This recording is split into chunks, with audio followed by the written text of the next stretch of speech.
What are you If reading? you do a Google search and put in your name and TNG, those are the first two stories that actually come They up. have to try to, whoever they are that's writing that, who, by the way, never talked to me. You know,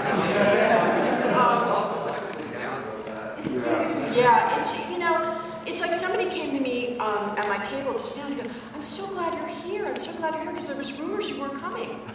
This never not coming. I've known about this con for months.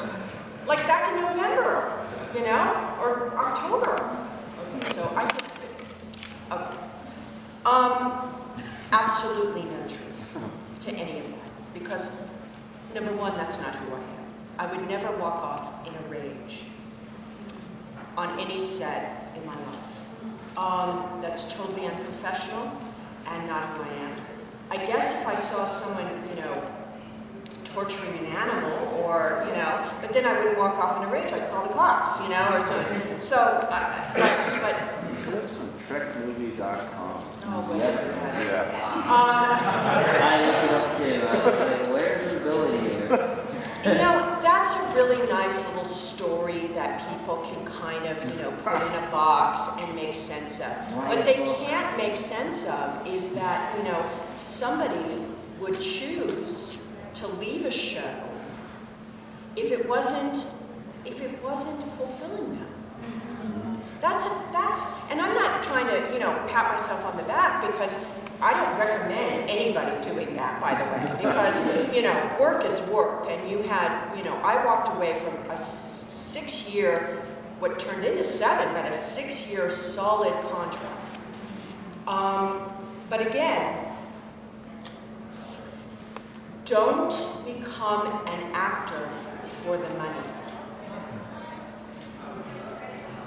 Don't become an actor for the money. There's a lot of money to be made if you're lucky enough. If you're that, upper 1% of my union that can do that. What draws you into acting is something so much more than that. It's a chance to, humanize stories of the world, And so I was very young, when I started Star Trek, and those are the days, that's the time of your life when you are striking out, when you are passionate. I didn't have children, I didn't have a mortgage, I didn't have, things that would, necessarily anchor you to something that you may not love because of responsibilities. That's the time when you want to be true to yourself or find out who you are. And that's what made me make a very difficult decision, which was to leave with no guarantee. I went from one day to be employed to the next day being unemployed. I didn't leave, I've heard rumors where, well, you left to go do movies. Oh, I wish. Yeah, no, I had nothing on the table. I had no, fortunately, Pet Cemetery came up not too soon after that, thank God, but I had nothing. It wasn't a decision that was made overnight. It was a decision that was discussed with all of the rest of the cast, which none of them wanted me to go, clearly, It was a decision that Gene Roddenberry and I had to come to, because he's the only one that could get me out of my contract. I had a legal document that binded me to that show. If it were not for Gene, let's say, Gene, like someone on Voyager or Deep Space Nine, the shows that followed, they wouldn't have been able to get out of the contract. So, that's what that is about. And, these rumors and stories are just, silly. Actually, sorry. Yes, no, finish. Quick question. Sure. Was there a particular moment where you were able to just kind of get under Patrick Stewart's skin and just get him to laugh? It took a while. The guy was, pretty dry. Okay, let me just say that. He will be the first to admit it, by the way. you know, the rest of the cast reminded me of something. We were all together this past year in Calgary at the Calgary Comic Con. It was the first time the whole TNG cast was there.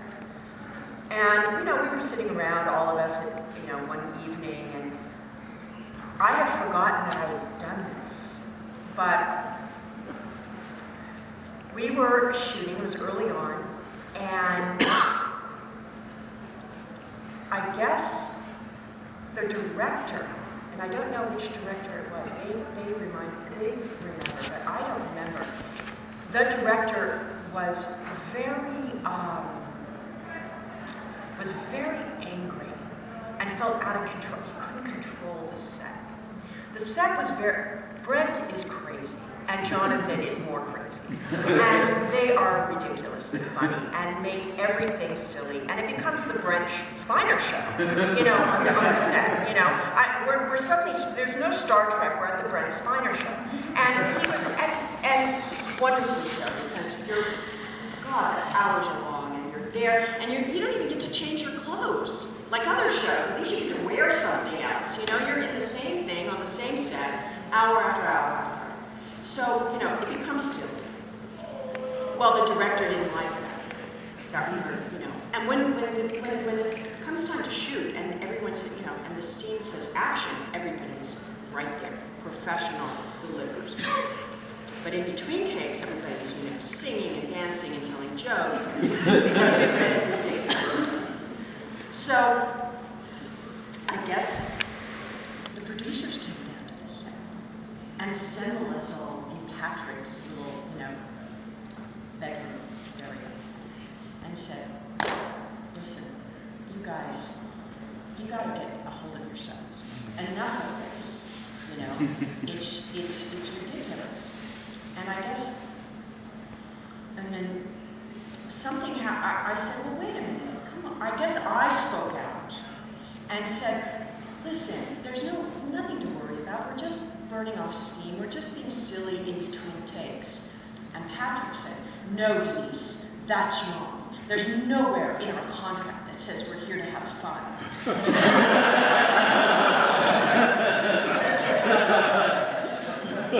Ew! Creed, go back to England. You know, I mean, it was so, he loosened up, you know, quite a bit from that time on. Yeah. Yes. I don't know if you've covered this, and if you don't feel comfortable addressing it, I understand that maybe this is the age to tell and memoir, you know, about, you know, people, writers, actors, people are always writing about the past. I'm curious, have you ever thought about writing about something about the relationship with Bing at all? Or have you ever looked into it? I don't know if you know, I don't know how you stand on it. For those of you who don't know, probably what I can maybe everyone, but you're talking about my grandfather, Denise Crosby, and about writing. I do want to write a book. I have a great book in my heart and soul to write. It's not really about my grandfather, but it's about my mother and her experience of having encountered the Crosbys and the time in which it took place, which, you know, was the late 50s, and how much, you know, it's a great David life story. My mother was a single young woman from Kentucky who, the minute she could, she turned 21, got on a Greyhound bus, and came to Hollywood. Because she had read all the magazines and dreamed of a better life. And she became involved with my father, who was one of the sons of Bing Crosby, and she became pregnant. And they were not married. And this was very taboo back then. And she, though, wanted she went up against the most powerful team of lawyers that money could buy, which Bain afforded, to try to assassinate her character so that they would dismiss me and disown me. And remember, these are the days before DNA testing, so there was no proof except a jury that my mother won the case to prove that I was, in fact, my father's child. And it was such an extraordinary time and place. And, you know, gave my mother such character. And she went up against, you know, this ferocious team of, who are still in business, by the way. They're called Melvin and Myers, and one of the biggest law firms in LA, in the world. And she won, and you know, forced them to acknowledge that I was in fact, you know, this child of theirs. And you know, basically, I think they wanted to make it all go away, and they would have put me in a convent up in, you know, some Catholic paid-off convent. No offense to any Catholics here, and you know, that I would never have heard of again. So the smart thing that my mom did was save every newspaper clipping that was available. And this was, by the way, this was front page news. This wasn't, you know, this is how crazy this was. My mother used to have to, you know, paparazzi were everywhere. And we lived,